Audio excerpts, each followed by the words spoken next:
Hello and a very warm welcome to the latest edition of Republic Defense. I am Rakta Mishra with you, and we start with the top story from the back-to-back tests by the DRDO as India enhances its battle readiness and firepower to the winter operations in Jammu and Kashmir, viewers. Now we start with the story from Jammu and Kashmir with special focus in Jammu. The harsh winter, that is the 40-day period of Chilai Kalan, has now, of course, led the army to tighten its grip in Jammu and Kashmir. Indian army is intensifying the counter-terrorism operations across the region. And as per sources, the top focus lies on Doda, Kishtwar, Kathua and Samba district near the international border.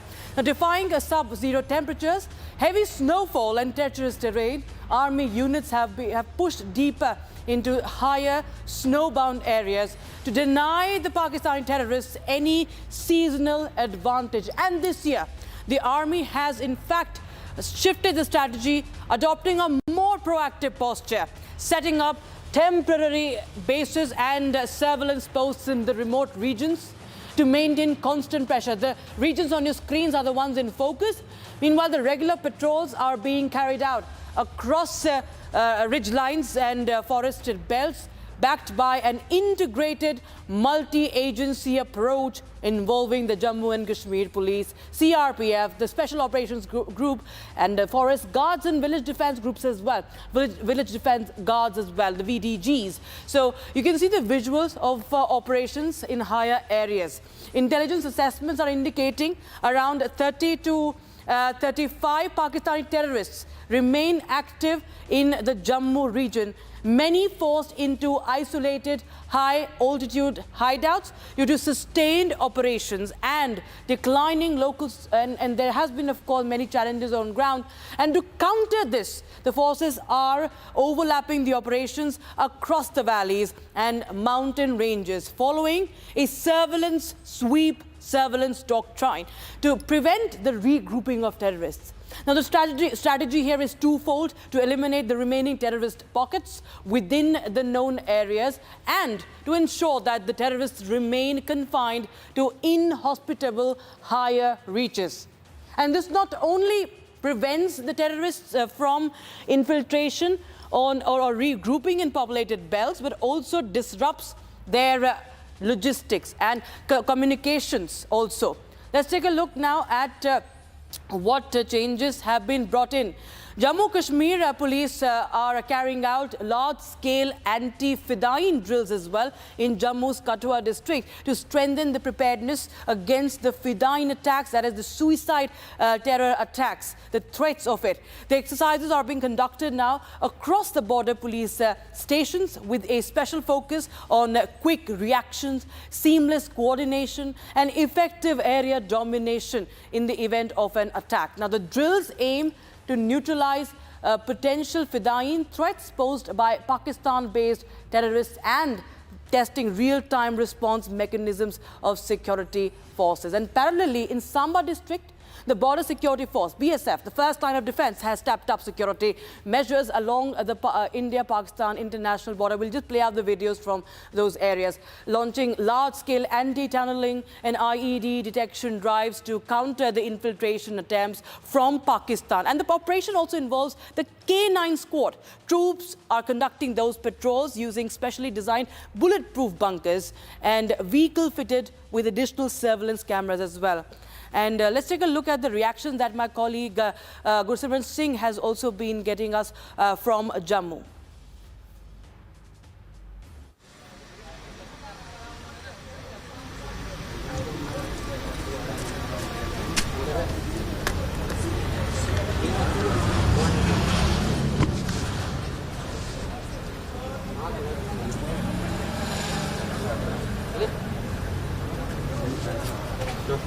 बोला साहब ने मुझे क्या पता बोला साहब ने के स्पेशल ऑपरेशंस ग्रुप और उसके साथ साथ यहाँ पर एनएसजी की जो जॉइंट ऑपरेशन जारी है।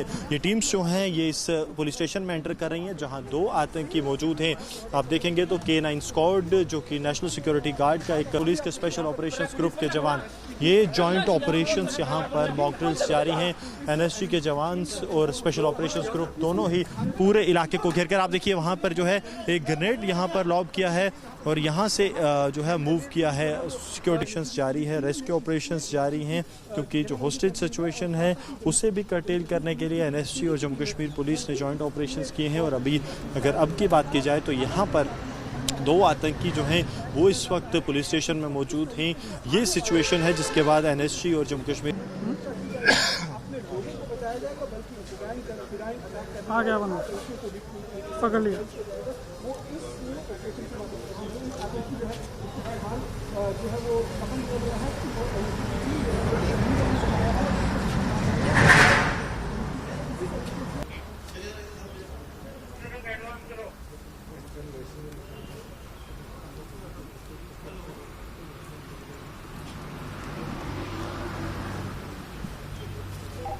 आगे कैसे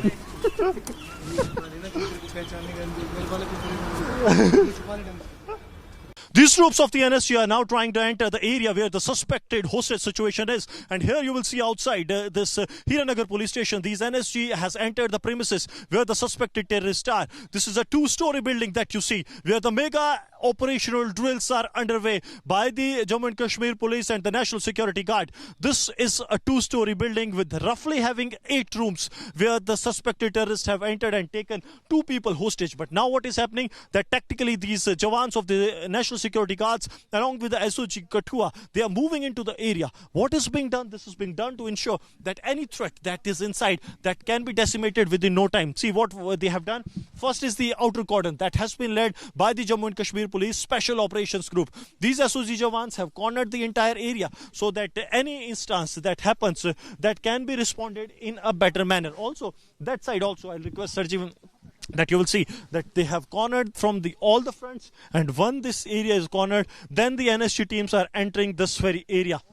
These are the teams that have been split in the small parts. These teams are of the pair combo moving, and they are moving in a manner that they can reach out to the terrorist location without the collateral damage, because NSG that has an expertise in the close quarter battle and also the room intervention.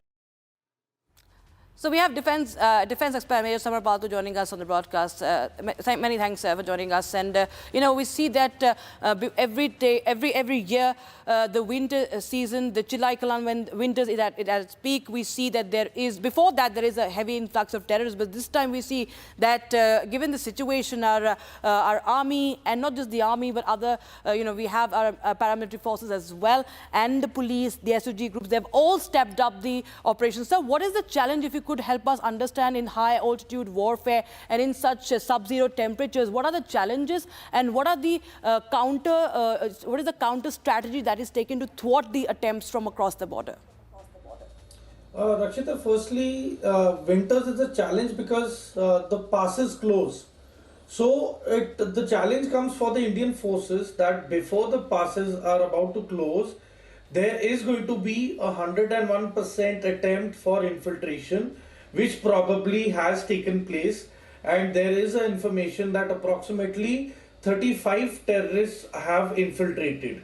So that is quite a large number compared to the present scenario.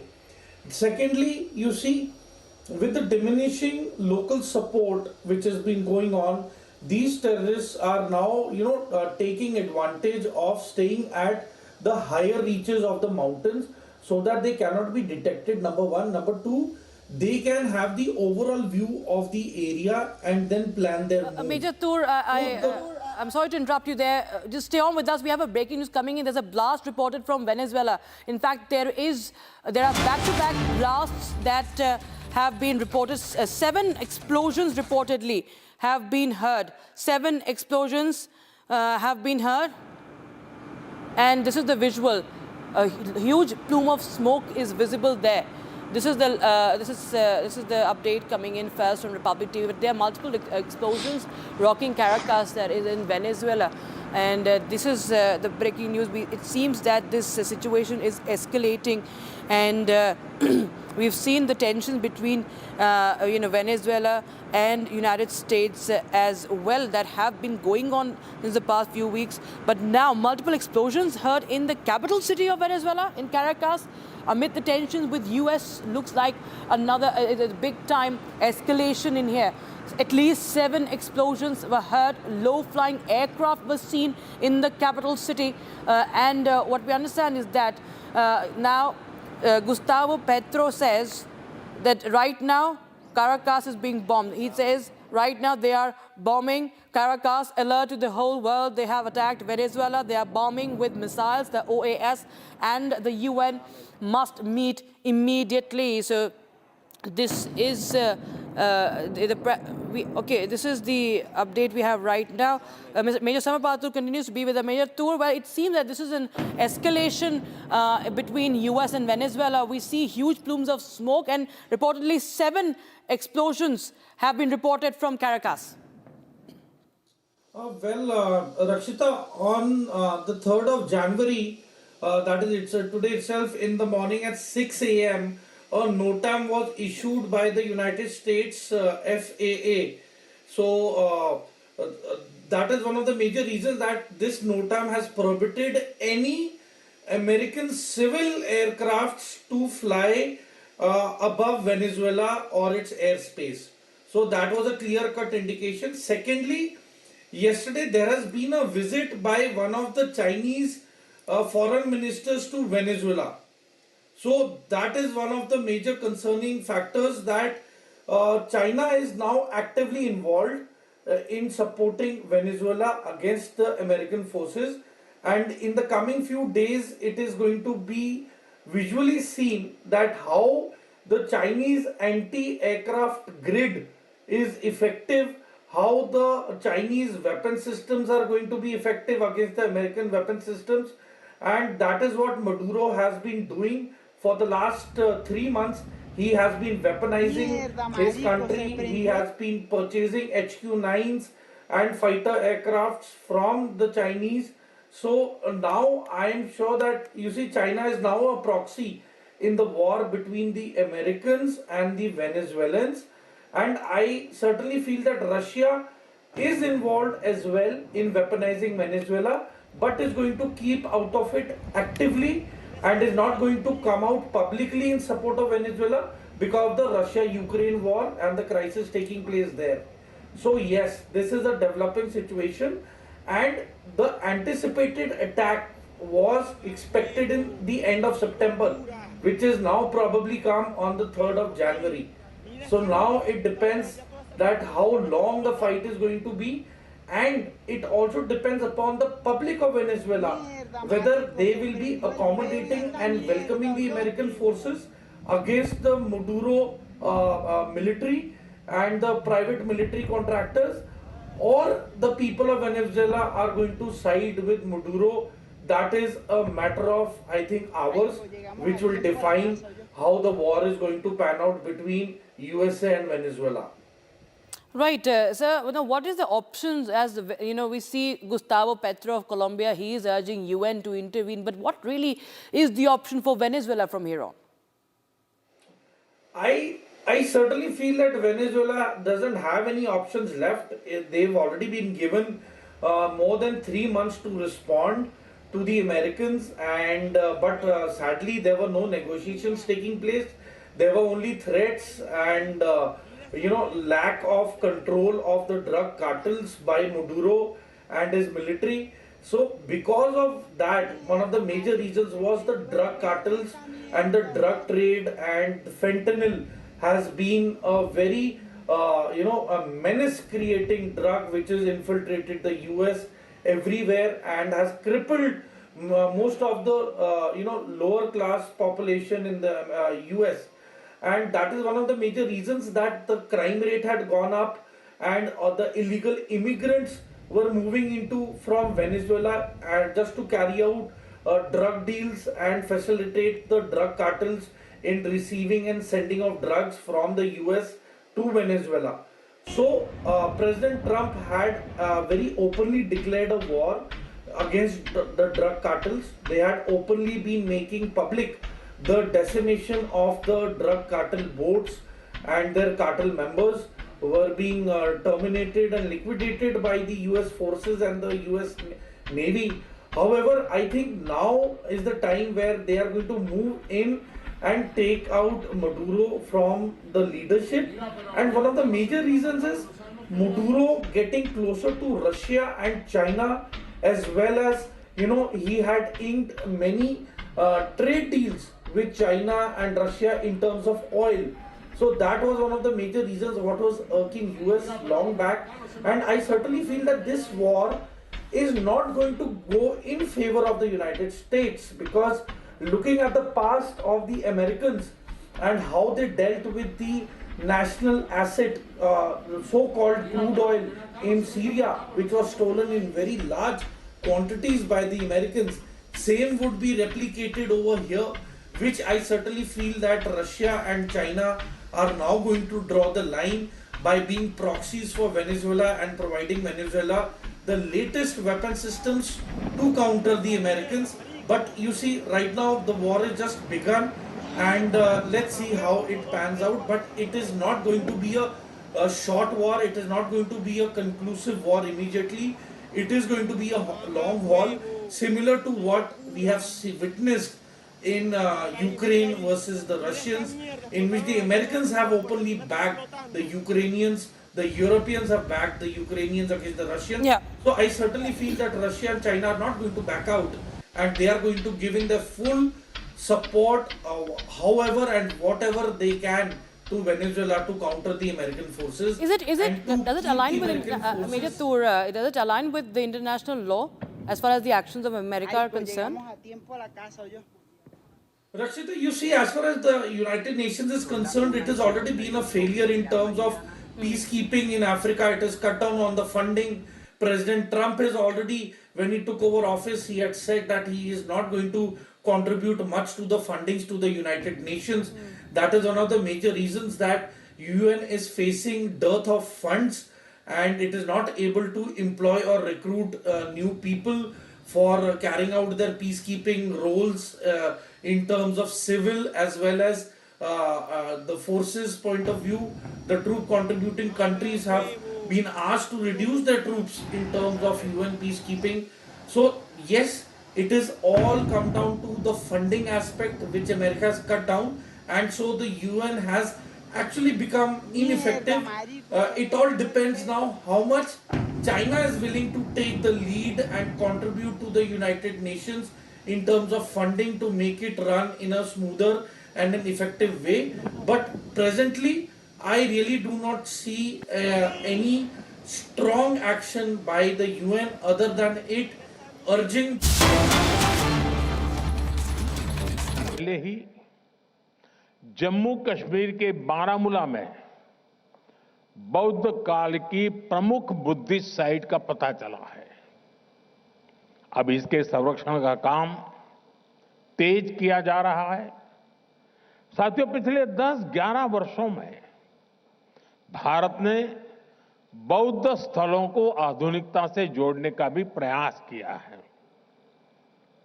बोध गया में convention centre और meditation व experience centre बनाया गया है। सारनाथ में धमेक स्तूप पर लाइट एंड साउंड शो और बुद्ध थीम पार्क का निर्माण किया गया है। श्रावस्ती, कपिलवस्तु और कुशीनगर में आधुनिक सुविधाओं का निर्माण किया गया है। तेलंगाना के नालगोंडा में एक डिजिटल एक्सपीरियंस सेंटर बनाया गया है। सांची, नागार्जुन सागर, अमरावती, इन सभी जगहों पर तीर्थयात्रियों के लिए नई सुविधाएं विकसित की गई हैं। आज देश में एक बौद्ध सर्किट बनाया जा रहा है ताकि भारत के सभी बौद्ध तीर्थ स्थलों की आपस में बेहतर कनेक्टिविटी हो और दुनिया भर के तीर्थयात्रियों को आस्था और आध्यात्म का एक बेहतरीन अनुभव मिल सके। साथियों, हमारा प्रयास है कि बौद्ध विरासत सहज रूप से आने वाली पीढ़ियों तक पहुंचे। वैश्विक बौद्ध शिखर सम्मेलन वैशाख और आषाढ़ पूर्णिमा जैसे अंतर्राष्ट्रीय आयोजन के पीछे यही सोच है। आप सभी जानते हैं कि भगवान बुद्ध के अभिधम, उनकी वाणी, उनकी शिक्षाएं मूल रूप से पाली भाषा में है। हमारा प्रयास है कि पाली भाषा सामान्य जन तक पहुंचे। इसके लिए पाली को क्लासिकल लैंग्वेज का दर्जा दिया गया है। इससे धम्म को, उसके मूल भाव को समझना और समझाना।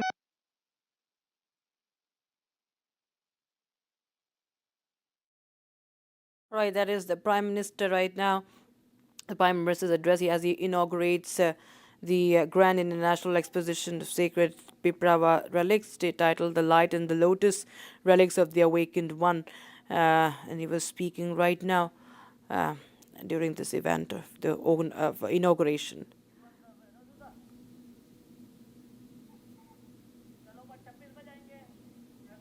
All right, we'll go back to the story. We are tracking Venezuela. US strikes hit Venezuela, and reports suggest that they have targeted the military bases, the defense headquarters in Caracas. Explosions and smoke seen near Fort Tiuna, that is home to Venezuelan Ministry of Defense. So these are the visuals coming in from Caracas in Venezuela. America attacks Venezuela. And we have these dramatic visuals, huge plumes of smoke that is visible. At least 7 blasts, 7 explosions have been reported from the Venezuelan capital of Caracas, and this is the biggest escalation, in fact, if you see, between the United States of America and Venezuela. And this is the latest update we have right now. America strikes Venezuelan defense headquarters. Explosions there at Tiuna, that is Venezuelan Defense Ministry. Explosion in Caracas, and even United States choppers. The Chinook has also been spotted in there, and this is very much visibly United States-led strike in Venezuela. And we have, of course, we have seen that in the past few weeks, Venezuelan boats and other boats have also been targeted by United States. But this, of course, is a massive, massive escalation. These are the explosions that have been reported in the Venezuelan capital, building pressure on Nicolas Maduro, Venezuelan the president. But this is a serious escalation. We do understand that there is all-out chaos in the city of Caracas, as 7 explosions have rocked Caracas. America attacks Venezuela, and the American choppers are visible in there. As you can see, the visual that we are playing out for you on the second window, the right side of your screens. And we will try and understand more updates from ground zero. But the Colombian president has also said that US has struck Venezuela, and he has called for UN intervention on this. And this is, viewers, United States and Venezuela, a conflict that continues to escalate here. Major Samar Batur joins us back on the broadcast, getting us more understanding of this situation. Major Tur, well, this is the biggest ever escalation, isn't it, as far as US versus Venezuela is concerned? Certainly, Rakshita, because you see, they have the full strike group fleet over there of the USS Gerald Ford, and it has the Tomahawk land attack missiles called T-LAMs, which are, all these ships which are there, the strike groups, they have more than, I think, more than 2,000 Tomahawk missiles ready for launch. They have their attack helicopters, they have the F-18 Super Hornet aircrafts ready. They have their B-52s ready for a strike package. So the Air Force, the US Air Force has begun its attack, so which is the basic telltale sign of how the Americans go to war. We've seen it unfold in the Gulf War of Desert Storm 1 and then Iraqi freedom in the early 2000s we saw. So you see, and then they have the Iwo Jima amphibious group which is already ready. It is of the 22nd Marine Expeditionary Unit. So these are already there. They have around 10 to 15 V-22 Tupolovs which are ready with the American troops for doing landing and then facilitating an amphibious landing by the Iwo Jima amphibious attack group. So the Americans were preparing for this. The US Coast Guard is going to be at the outermost. Then the US military is already ready with the Chinook helicopters and the landing craft which is called the USA Wilson Wharf is already there. It shifted from Cuba towards Venezuela last month. So you see, the Americans are going to go in with full force with no stone unturned. But the big question is that whatever weapon systems that Maduro has acquired from the Americans, how effective is it going to be? How much damage is it going to cause? And the air defense systems and the manpads that they have acquired from the Chinese and the Russians, how well are they going to be employed against the American Hepters and against the American aircraft systems, the F-35s, and the stealth technology of the American Air Force is going to be put in the test.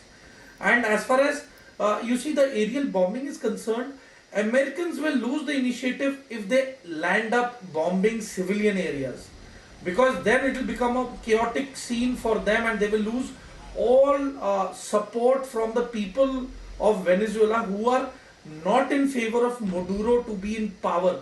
Maduro is basically being seen as a dictator. He is the successor of Hugo Chavez. Hugo Chavez again was a dictator in Venezuela. He had his own rules and a lot of political prisoners, lack of freedom of speech. The opposition leaders who wanted to contest elections were probably terminated or are now, political prisoners.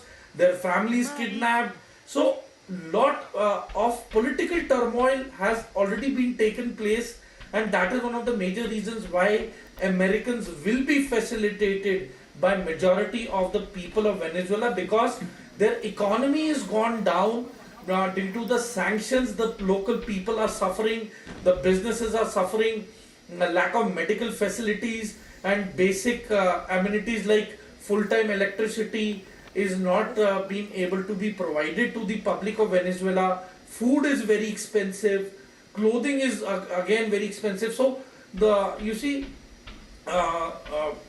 it is basically US moving into Venezuela on the behest of the people of Venezuela who are actually fed up and do not support the president, the Maduro right now, and they want him out at all costs.